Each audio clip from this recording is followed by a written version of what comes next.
Afinal, qual é a política econômica do governo Lula da Silva? Até aqui ouvimos declarações desconexas, sem a menor lógica, que o teto de gastos é uma bobagem, ministros da Previdência e do Trabalho dizendo que podem pedir a revogação das respectivas reformas aprovadas nos governos Temer e Bolsonaro.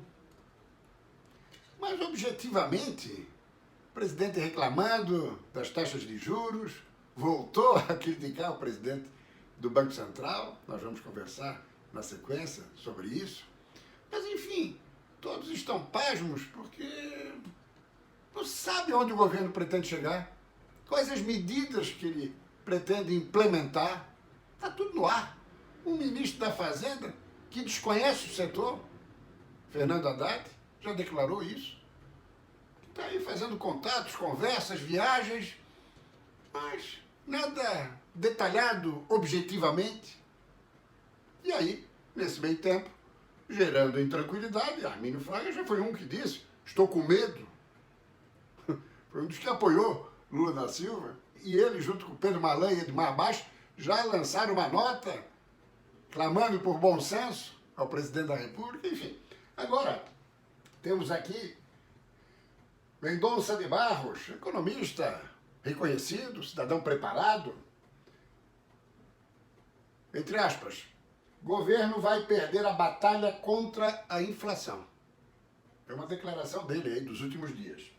E daí, ele coloca o seguinte, que tanto Lula quanto Haddad correm o risco de perder esta batalha. Por quê?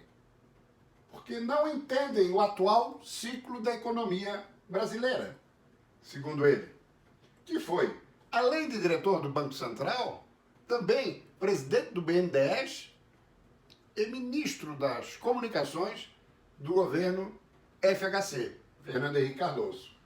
Depois, um pouquinho abaixo, ele coloca o seguinte, que há fartas indicações de que a inflação não vai ceder tão cedo.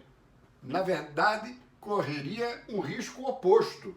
As previsões de que a inflação crescerá estão aumentando, segundo ele. Abre aspas, bancos e especialistas estão elevando continuamente seus números para 2023, diz Mendonça de Barros. Agora, todas as estimativas já saíram da casa dos 5,6% para alcançar os 6% ou um pouco mais.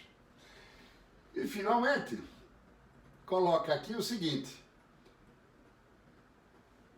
para Mendonça de Barros, também é inócua a disputa do governo com a cúpula do Banco Central, em curso nas últimas semanas, cujo escopo também avançou para uma eventual mudança de meta da inflação. Abre aspas, o BC tem protocolo, vai cumpri-lo e por isso não vai baixar a Selic na atual conjuntura. Ele fez um prognóstico cujo vaticínio se confirmou, porque na quarta-feira o Banco Central reunido decidiu manter a Selic em 13,75. Por que ele falou nessa cruzada abestalhada de Lula da Silva contra a autonomia do Banco Central, que é bem-vinda, foi aprovada pelo Congresso Nacional e que vai permitir que Roberto Campos Neto fique até final de 2024, dezembro, mandato de 4 anos, 2 em cada governo, assim como acontece nos Estados Unidos, nos países da Comunidade Europeia e tudo mais. Lula volta a atacar a autonomia do Banco Central e já fala em mudanças. Daí veja só o que o cidadão disse. Voltou a atacar aquela coisa toda numa entrevista que concedeu à Rede TV. Abre aspas, presta atenção. Vou esperar esse cidadão Campos Neto terminar o mandato dele para a gente fazer uma avaliação do que significou o Banco Central independente.